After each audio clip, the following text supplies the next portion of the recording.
Hello বন্ধুরা, কেমন আছেন সবাই? তো বরাবরের মতো এবারও চলে এলাম আপনাদের সামনে দেখাতে যে গলদা চিংড়ি আমাদের দেশ থেকে বিদেশে কিভাবে যায়।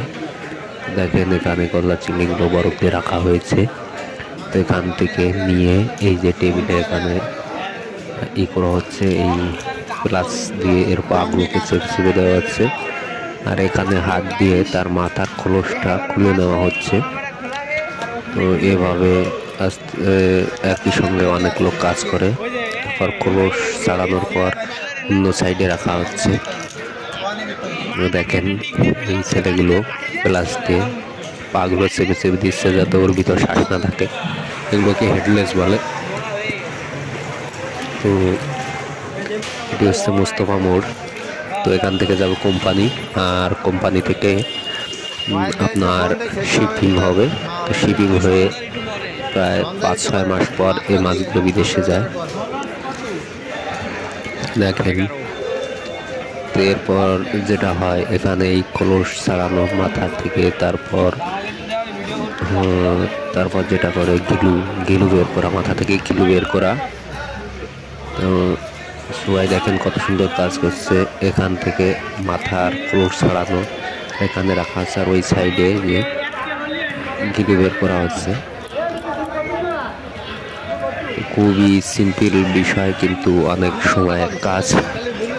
তো এখানে এই যে আসল জিনিসটা, যেটি খেতে খুবই সুস্বাদু কিন্তু শরীরের জন্য খুবই ক্ষতিকর, এটি হচ্ছে হাই প্রোটিন। হার্টের রুগী বা হাই প্রেশারের রুগী এগুলো না খাওয়াই ভালো।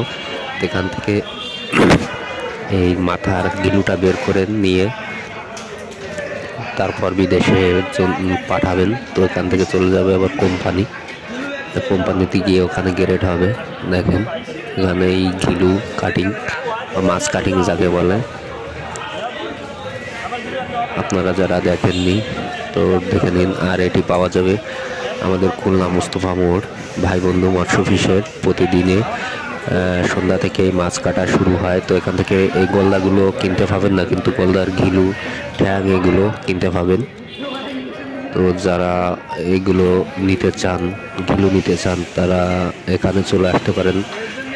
5টার পরই এখানে গিলু বের করা হয়। প্রতি কেজি গিলু 400 টাকা কিলো, একেবারে টাটকা। তো এখানে প্রতিদিনের এরকমই কাজ হয়। দেখেন এরপরে গলদা চিংড়িগুলো চালু দেওয়া হচ্ছে। এখান থেকে প্রসেসিং করে করে এটাকে নিয়ে যাওয়া হবে কোম্পানিতে। ওর কোম্পানিতে গিয়ে ওখানে আবারও গ্রেটিং হবে। এখানে কোনো পুষ চলে না বা কোনো ভেজাল নেই। যেটি দেখছেন এটি সব লিগাল গলদা চিংড়ি।